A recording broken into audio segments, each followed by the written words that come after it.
네, 문제 3번 부가가치세 문제 풀어보겠습니다. 자, 1번 보시면 이게 의지매입세 공제 신고서에 대한 내용인데 간단한 내용을 좀 보도록 하죠.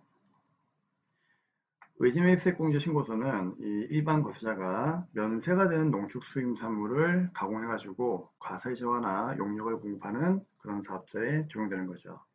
그러니까 우리는 이제 일반 가세는 맞는데 하필이면 이제 원자재가 주로 이제 농축수임산물 같은 면세가 되더란 얘기죠. 근데 이런 면세 품목들은 매입세 공제가 안 되죠. 어, 하지만 세부담을 어떻게 한다? 덜어주기 위해 가지고 요거에 대해서도 의제 매입세 공제를 해주는 겁니다. 그래서 매입세 공제를 해주면 안 되지만은 특별히 과세업자니까 매입세 공제를 해주겠다. 매입세로 의지하겠다, 간주하겠다 그런 뜻이에요. 근데 이제 전체를 다 해주는 건 아니고 이 공제율만큼만 이제 공제를 해주는 건데 자, 요 내용들은 여러분들이 꼭 기억하셔야 되겠죠? 뭐 기본 강의 때 했으니까 암기하시면 되고요. 그리고 이제 요런 농축수임사물을 구입을 해올 때는요, 반드시 증빙을 가져와야 되는데 그 증빙은 세 가지. 계산서, 신용카드 전표, 현금 영수증이에요. 이 법적 증빙을 수취하지 않으시면요, 절대로 이제 매입세 공제가 안 됩니다. 하지만 제조기업 같은 경우에는요, 농어민 영수증까지는 인정해줘요. 원래 농어민 영수증은 법적 증빙이 아니죠. 아니지만은 제조업의 경우에만 해주더라 그런 얘기입니다. 이런 경우에는 이제 음식점은 안 된다는 거 그런 경우는 참고하셔야 됩니다. 그러니까 제조업만 되는 거예요. 그래서 음식점은 안 되니까 꼭 기억하시고요. 자, 문제를 풀어보겠습니다. 자, 그러면 문제 읽어볼게요. 이 문제 안에서 당사는 음식점을 영위하는 법인 계열입니다. 법인 음식점이죠. 법인 음식점은 공제율이 몇 분의 몇입니까? 106분의 6이죠. 일단 이건 먼저 알고 들어가셔야 되고요. 다음 자료를 이용하여 1개월정 부가세 과세기간에 의제매입세 공제신고서를 작성하시고 되어 있습니다. 작성만 하시면 되고요. 의제매입세 공제 대상이 되는 거래는 다음 거래뿐이며 불러오는 자료는 무시하고 직접 임명합니다. 자, 매입한 농산물이 어떤 게 있는지 한번 볼까요? 추백일자가 4월 5일, 5월 6일 날에 200kg, 50kg를 매입가 1억 600, 4,240만 원만큼을 매입을 했네요. 자, 서울 농산에서는 계산서 가지고 왔으니까 증빙은 만족했죠. 강남마트도 증빙 만족했습니다. 이게 일반 영수증 이런 게 있으면요 공제가 안 되는 거예요. 그리고 법인 음식기업은 제조기업이 아니니까 농어민 영수증이 있는 경우에도 공제가 안 됩니다. 알고 있죠? 자, 그래서 이제 4월 5일 날, 5월 6일 날로 해서 입력하면 되고, 물품명도 잘 봐야 돼요. 농축수 임산물이 되는 거지. 뭐 예를 들어서 뭐 음식물 쓰레기 뭐 이런 경우가 있는 이런 경우로 나오는 경우도 있거든요. 그런 경우는 안 되는 겁니다. 여기에 뭐 예를 들어서 뭐 기계 이런 게 있다거나 뭐 또는 뭐 다른 거 아무튼 농축수 임산물이 아니면은요 그때는 절대로 의제매입세 공제가 안 돼요. 꼭 참고하시고요. 자, 추가 자료에 보시면 예정가표와 일기확정가표가 있는데 이거 왜 있는 거죠? 자, 여러분 지금 문제가 확정이죠. 확정 신고 시에는 뭐하죠? 한도를 계산해야 됩니다. 그렇죠?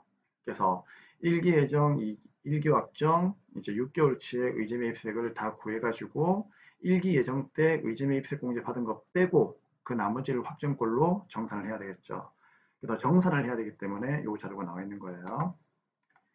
근데 일개정 때는 면세 품목에 대한 매입이 없기 때문에 의제 매입세 공제를 받지는 않았답니다. 그러면은 이런 경우에는 정산하더라도 일기 예정이 의제 매입세 공제가 0이기 때문에 전체 한도에 들어온 만큼의 전체 금액은 전부 다 확정꼴로 인정을 하시면 되겠죠. 자, 입력해 보겠습니다.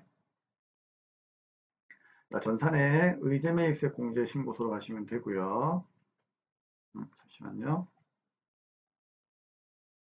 자, 날짜는 4월에서 6월 달로 놓으시면 되겠죠. 자, 공급자부터 보도록 하겠습니다.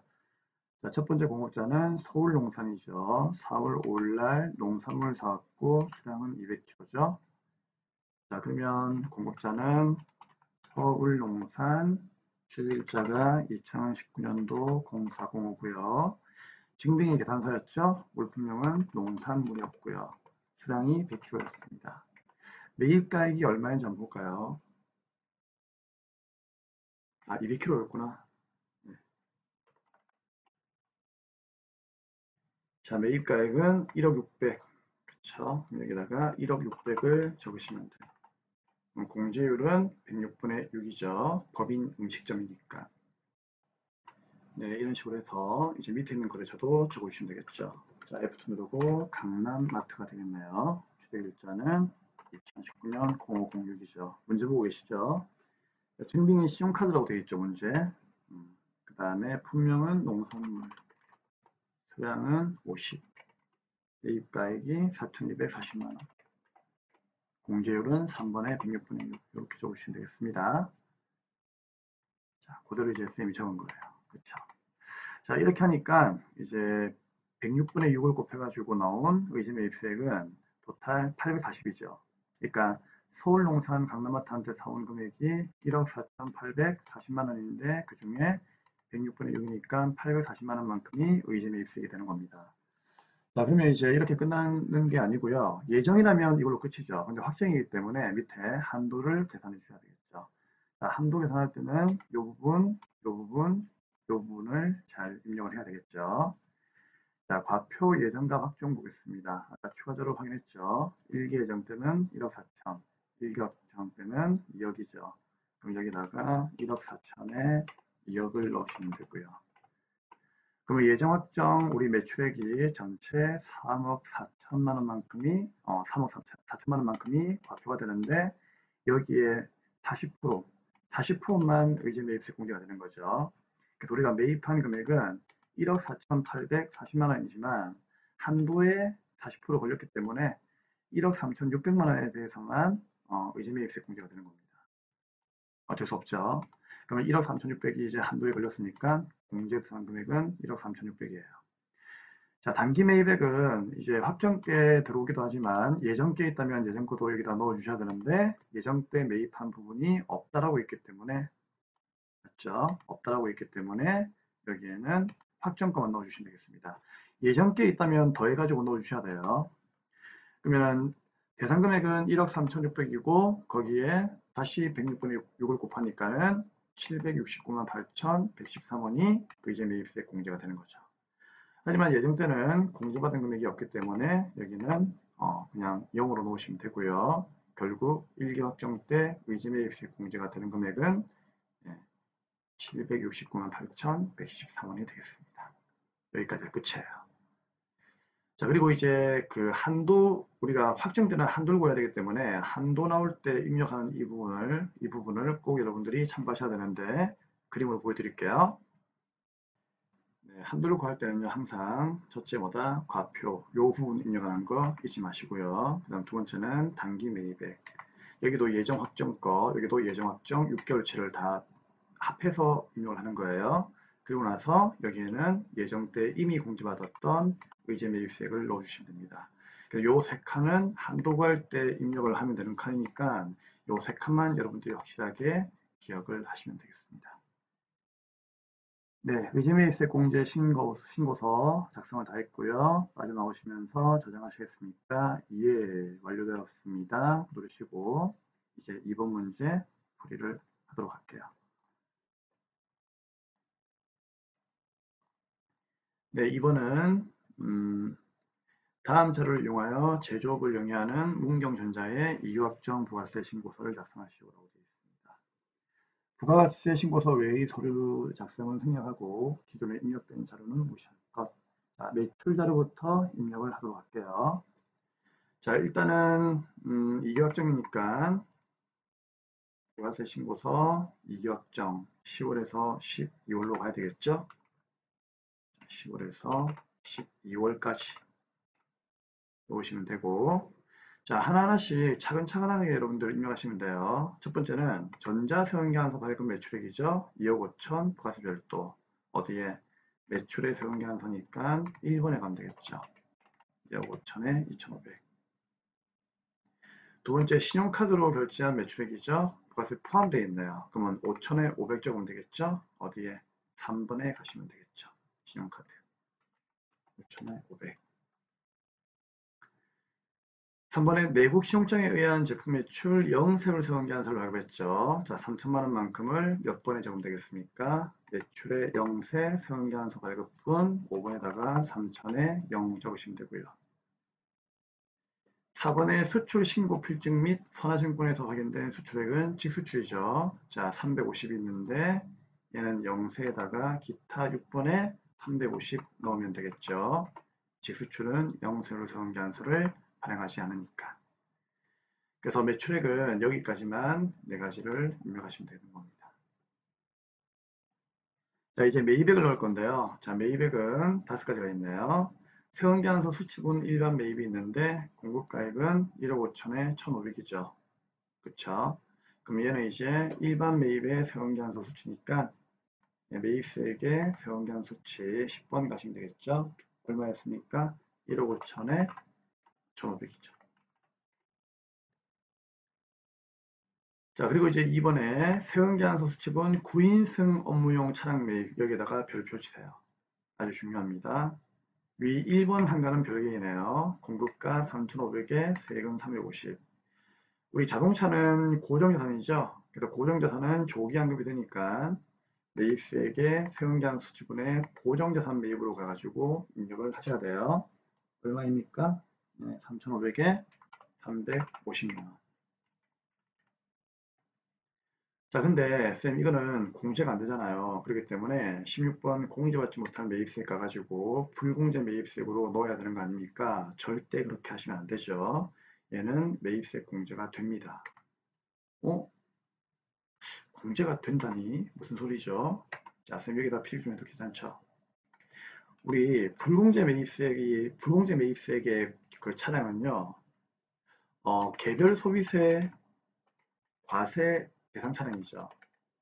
그렇죠? 그리고 기준이 뭐였습니까? 8인승 이하, 그 다음에 1000cc 초과였죠. 그렇죠? 그래서 8인승 이하 1000cc 초과예요. 근데 얘는 몇 인승이에요? 9인승이죠? 8인승 이하가 아니죠. 그럼 얘는 불공제 차량에 들어오지 않는 거죠. 그렇기 때문에 매입세 공제가 돼요. 자, 이게 최근에 이제 이런 문제들이 많이 나오면서 우리를 좀 혼란스럽게 하는데 여러분들이 정확히 8인승 이하만 기억하시면 크게 문제는 없습니다. 그래서 얘는 매입세 공제가 되니까는 절대로 불공제 매입세액에다가 넣으시면 안 되는 거예요. 16번에 입력하시면 안 됩니다. 네, 됐고요. 자, 3번. 법인 신용카드 매출연표 수치분이 있는데, 자, 일반 매입이죠. 공급가 3,000, 세금 300. 자, 신용카드 매입분은 매입세액의 14번, 그 밖에 공제 매입세액의 일반 매입 41번으로 가면 되겠죠. 신용카드. 자, 얼마입니까? 3,000에 300. 이렇게 입력을 하시면 돼요. 자, 그 다음에 이제 4번을 보시니까 이기예정 신고 시, 누락한 게 있었다. 그쵸?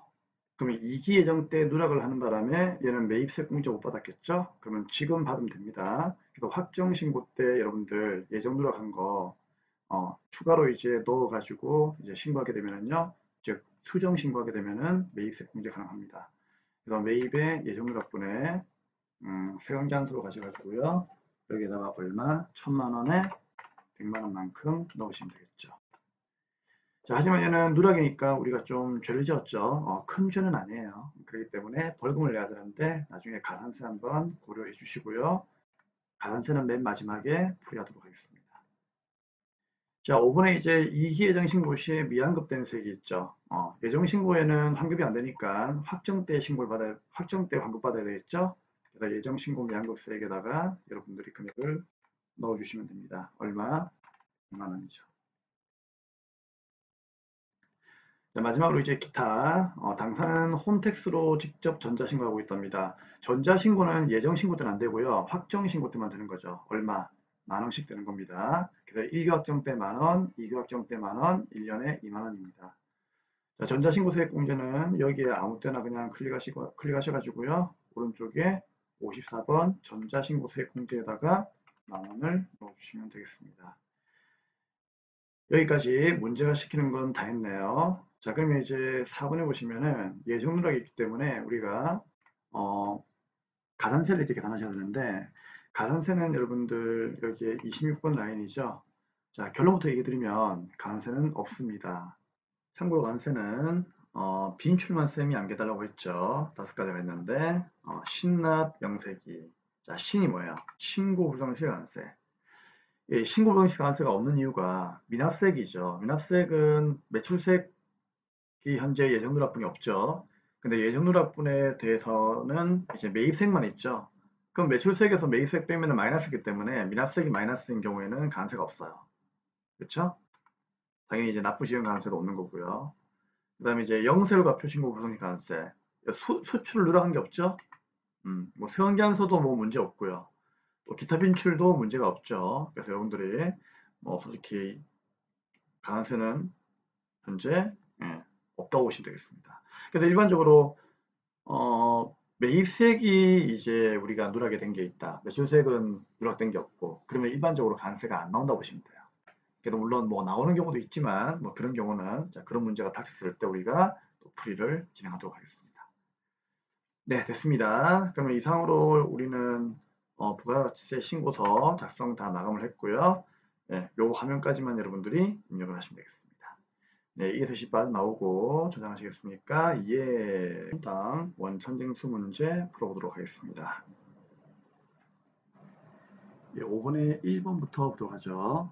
다음 자료 보고 내국인이며 권리자인 사무직사원 김미소 여성이죠. 여성의 별표. 이유는요. 그 부녀자 공제를 받을 거기 때문이에요. 자, 입사일자는 이번 연도 6월 1일이고요. 사원 등록하고 김미소의 부양가족을 모두 명세에 등록 후에 세부담이 제사되도록 공제 여부를 입력하시오. 기본 대상자가 아닌 경우에는 기본문제 여부에다가 풀어 주셔야 할 것 5점짜리 문제입니다. 자, 이 느낌이 사원 등록에 관한 문제이죠. 자, 원천징수의 사원 등록으로 가겠습니다. 그리고 자, 김미소 씨에 대해서 먼저 없으니까 입력을 해야 되겠죠. 자, 코드가 105번 나와 있고요. 자, 이름은 김미소. 그 다음에 주인번호는 7501 23, 그 다음에 2548 753 이렇게 넣어주시면 되겠죠. 자, 입사 연도는 2019년 몇 월 며칠이죠? 6월 1일이죠. 이렇게 하시면 되고요.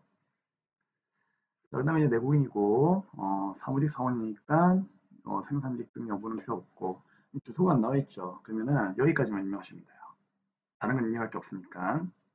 자, 그럼 이제 우리는 시키는 대로 부양가족 명세 가가지고 가족을 입력하고 그 다음에 기본 공제, 추가 공제, 자녀세액 공제까지 입력을 하면 되겠습니다. 자, 여기에는 기본 공제하고 추가 공제하고 자녀세액 공제까지 들어오는 거 알고 있죠? 세 가지만 꼭 여러분들이 공부하시면은요, 이 문제 푸는 거는 크게 문제가 없습니다.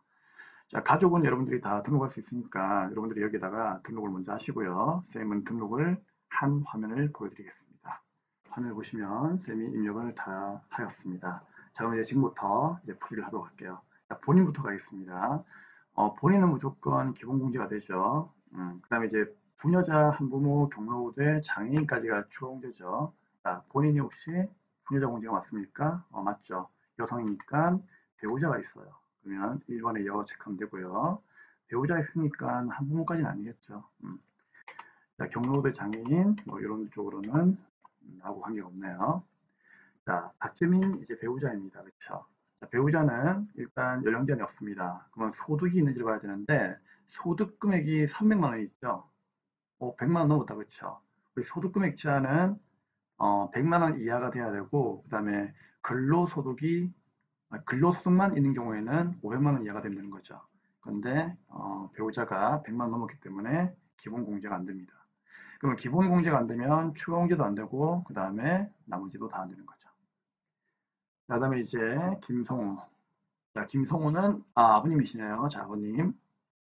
아버님하고 그다음 유미영 어머님하고 이 두 분은요. 다른 거 모르겠고 일단 이 두 분은 무조건 공제가 기본 공제가 안 됩니다. 자, 그 이유가 무엇 때문이냐면은 우리 세법에요. 본인과 배우자와 자녀. 자, 배우자하고 자녀입니다. 그렇죠? 배우자하고 자녀하고는 동거 여부와 관계없이 무조건 같이 생활하는 사람들로 봐요. 하지만 부모님이라든지 형제 자매는요, 동거 여부를 따집니다. 동거 여부를 따지는데 동거하지 않더라도 동거로 인정해 주는 경우는 주거 형편상 어쩔 수가 없을 때 그때는 동거하지 않더라도 기본 공제를 해줍니다. 그렇죠? 근데 영국에 거주하고 있죠. 영국에 거주하는 거는요, 주거 형편상 어, 따로 산다라고 볼 수는 없는 거예요. 그렇기 때문에 영국에 거주하는 경우, 그러니까 외국에 거주하는 경우는 공제가 안 됩니다. 그래서 아버님 김성호, 어머님 유미영 이 두 분은 공제가 안 됩니다. 참고하시고요. 네, 박예슬. 자, 박예슬 딸이죠. 쌤 방금 얘기했죠. 배우자하고 자녀는요, 동거 여부와 관계없이 생계를 같이 하는 걸 본단 말이에요. 그렇기 때문에 미국에 유학가 있다? 되는 거예요. 자, 그러면 예슬이는 20세 이하이니까 연령제한 통과했고 소득이 없네요. 그럼 당연히 20세 이하로 공제가 되는 거고요. 그 다음에 이제 자녀세액 공제가 가능합니까? 가능하죠. 자녀세액 공제는 7세 이상 20세 이하까지 가능한 거죠. 근데 6세 이하는 안 되죠. 왜 그렇습니까? 6세 이하는 국가에서 매월 10만 원씩 아동수당이 나오기 때문에 매월 10만 원씩이면은 1년 12달이면은 120만 원이죠. 그렇기 때문에 아동수당을 받는 대신에 어, 아무래도 이 자녀세액 공제까지는 포기하라는 얘기예요. 아시겠죠? 자, 이런 내용들 여러분들이 다시 한번 보시려면요. 쌤이 수업 시간 때 언급했던 내용들 잠시 한번 보여드릴까요? 자, 기본공제 요건, 추가공제에 대한 요 요건들, 그쵸? 경장, 부한, 그 다음에 자녀세액 공제 요건들. 자, 수업 시간 때 얘기를 했던 거, 이 내용들을 보시면서 이해를 하시면 되겠습니다. 그래서 사원 등록은 기본공제, 추가공제, 자녀세액 공제, 요거 세 가지만 여러분들이 체크하시면은요, 웬만하면 다 맞춥니다. 그렇죠? 자, 박호식 아들이죠. 20살 이하 연령제한 통과했고 그 다음에 소득만 봐야 되는데 소득이 없죠? 없으니까 통과했네요. 그러면 20세 이하고 자, 7세 이상 20세 이하니까 당연히 자녀세액 공제가 되는 거죠. 자, 김미정 언니가 되는데요. 동거는 하고 있다 그렇죠? 하지만 언니가 20세 이하 60세 이상이 아니죠. 혹시나 장애인이라면 연령 제한이 없는데 장애인도 아니죠. 언니는 나이 제한에서 걸렸기 때문에 공제가 안 됩니다. 풀어놓으시면 되겠네요. 자, 더 이상 없죠? 예, 여기까지가 풀이 과정이 끝이 났습니다. 자, 한 번 더 연습해 보시고요. 이제 다음 문제 연말영산 가도록 하겠습니다. 자, 다 했으니까 ESC 빠져 넣을게요. 네, 이제 2번 연말영산 임의하도록 하겠습니다. 자, 김영철 사원의 부양가정 및 연말정산과 관련된 자료는 다음과 같습니다. 이를 바탕으로 연말정산 추가자료 입력 메뉴에 연말정산 입력 탭을 작성하시오라고 되어 있네요. 자, 그러면 일단 연말정산 탭을 좀 띄우고요. 김영철 씨를 불러오겠습니다. 네, F2 누르고 김영철 불러오시면 되겠죠. 우리 연말정산 하기 전에 꼭 알아야 될 거, 자, 간단하게 이야기하죠. 자, 우리 연말정산에서 가장 중요한 게 이 보의, 교기, 신이죠. 보험료, 의료비, 교육비, 기부금, 신용카드. 자, 보험료는 연령제한과 소득금액 제한이 있죠. 하지만 의료비는요, 사람이 아픈 거기 때문에 연령제한과 소득금액 제한이 없습니다. 그리고 교육비하고 기부금, 신용카드는 연령제한까지는 주지 않지만 소득금액 제한은 준다는 얘기죠. 그래서 이 내용을 꼭 이해를 하셔야 되겠습니다. 자, 그러면 이제 문제를 풀어보도록 하죠. 먼저 자, 김영철 씨, 김희미 씨, 박주희 씨 이렇게 이제 이름으로 나와 있을 경우에는요. 여러분들이 어떻게 하면 된다. 한 사람 한 사람씩 이렇게 엎어가는 방식으로 문제를 푸시면 돼요. 자, 기타 지출 내역이 있는데 뭐 총금액은 5,500만 원이다. 이게 중요하죠. 신용카드 사용액은 2천만 원. 이거는 기타 지출 내용이고요. 현금 영수증, 전통시장, 대중교통, 도서경비 사용액은 없다. 연금 저축이 있다. 자, 임차 내역이 있는데 이거 나중에 우리가 월세 공제 같은 게 있으면요. 이걸 적으시면 되는 거예요.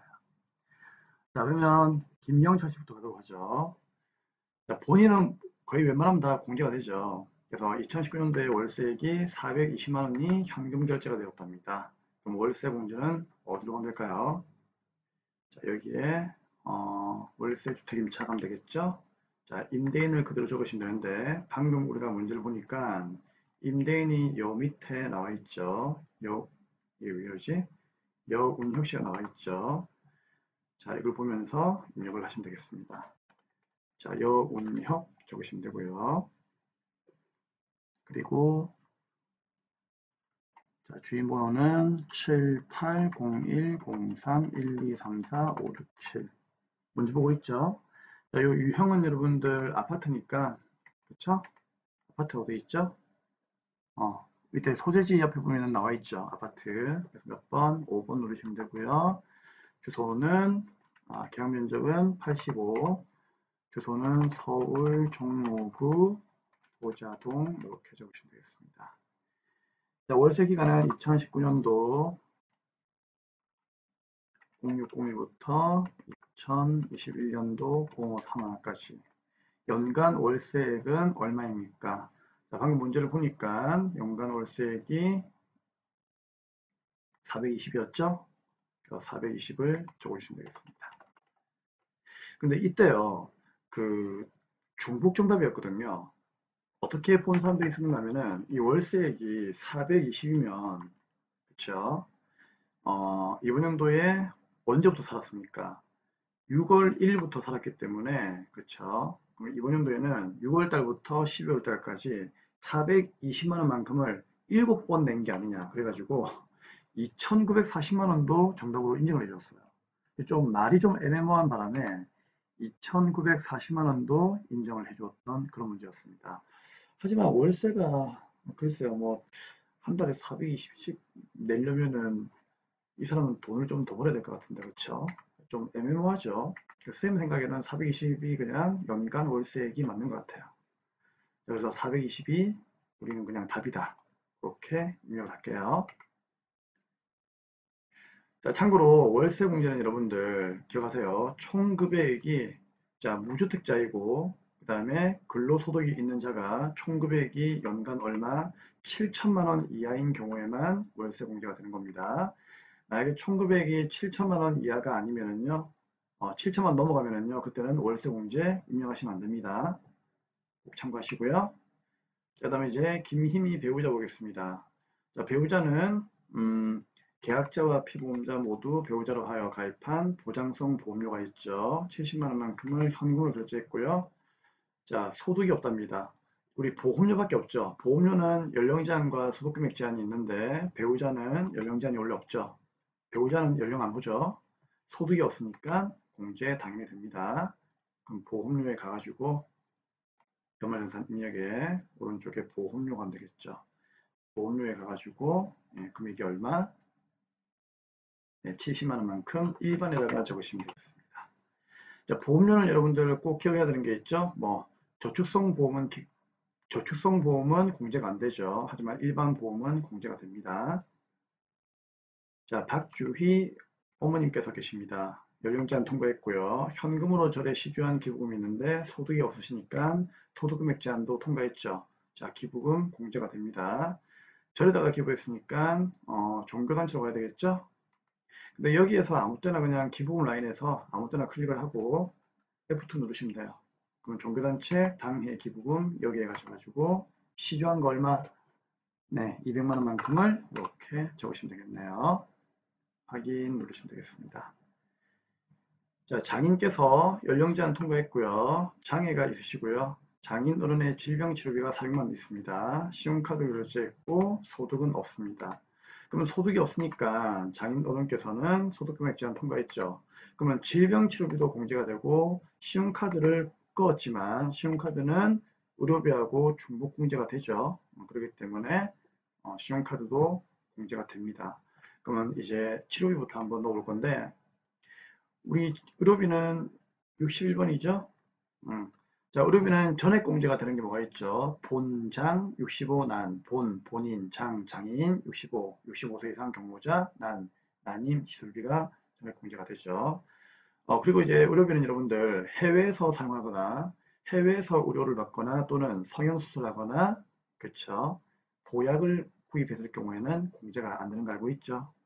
자, 하지만 장님께서는 질병으로 인해서 의료비를 썼으니까 공제가 되는 겁니다. 장애인이시니까 장애인에다가 400만 원 넣어주시면 되고요. 자, 이걸 카드로 결제했죠. 중복공제가 되죠. 우리 신용카드가 중복공제가 되는 게 세 가지가 있었죠. 첫째는요. 의료비 둘째, 그렇죠. 미취학 아동의 학원비 셋째, 교복구입비 적어드릴까요? 네, 신용카드 중복문제 세 가지는 요 세 가지만 여러분들이 기억하시면은요, 뭐 웬만한 문제에서 나오더라도 다 맞출 수가 있습니다. 꼭 기억하세요. 자, 그러면 신용카드로 가셔가지고 왼쪽에 42번 F2 누르고 위에다가 400만 원만큼을 한 번 더 적어주시면 되겠습니다. 확인. 자, 그 다음에 이제 누구 있습니까? 김경민 아들이 있죠. 대학교 등록금이 250이 있습니다. 등록금은 여러분들 연령자는 없죠. 교육비는. 하지만 소득만 없으면 돼요. 그러면은 내 돈 가지고 낸 거니까 당연히 공제가 되겠죠. 그럼 대학교에 가서 교육비 여기 있죠. F2 누르고 대학교에다가 대학생 노란색은 무조건 F2죠. 얼마? 250만 원 대학생에다가 하나 적어주고요. 자, 그 다음에 이제 밑에 보시면 확인 누르고 자, 김상민이 있는데 상민이는 논술학원비가 있죠. 여러분 연령이 22살이면 취학전 아동은 아니죠. 그럼 취학전 아동이 아니면은요 학원비는 공제가 안 됩니다. 그래서 우리 교육비 한번 정리해 볼까요? 교육비 공제가 안 되는 거 첫째 뭡니까? 학원비 안 되죠. 그 다음에요. 화면을 좀 보여드릴게요. 교육비는 뭐가 안 되죠? 학원, 어학연수, 대학원, 스쿨버스는 안 됩니다. 그쵸? 그리고 직계존속 안 되죠. 어, 그리고 이제 교육비는 그 50만 원 한도가 있었죠. 누구? 교구입비. 체험학습비는 30만 원 한도 알고 있죠. 대학원 같은 경우에는 또 본인만 가능하고요. 미취학 아동의 학원비는 공제가 가능합니다. 참고하시면 될 것 같네요. 자, 그러면 우리 그 누구죠? 예, 상민이는 논술 학원비가 공제가 안 됩니다. 대신에 그럼 카드를 껐죠. 그럼 여러분 그건 아시죠? 교육비로 공제가 안 되면은요, 카드로 껐을 때 카드로는 공제가 돼요. 그래서 왼쪽에 신용카드 가셔가지고 F2 누른 다음에 여기다가 논술학원비 100만 원을 엎어버리면 되겠습니다. 얼마? 500만 원 되겠죠. 네, 다 있습니다. 그럼 이제 나머지 기타 지출만 좀 보면 되는데, 자, 기타 지출을 보도록 하죠. 자, 기타 지출은 첫 번째 내용은 뭐 크게 문제가 없고요. 자, 신용카드 사용액이 있는데, 자, 기타 지출 내역 중에서 신용카드가 2천만 원 쓴 게 있답니다. 여기에는 장인 치료비가 미포함되어 있대요. 맞죠? 그러면 일단 장인 치료비는 아까 우리가 넣었으니까 상관없이 2천만 원만큼을 더 추가해 주시면 되겠죠. 그러면 신용카드에 현재 500이 있는데 2천을 추가로 더 썼으니까 2천을 더 해가지고 2,500으로 입력을 하시면 되고요.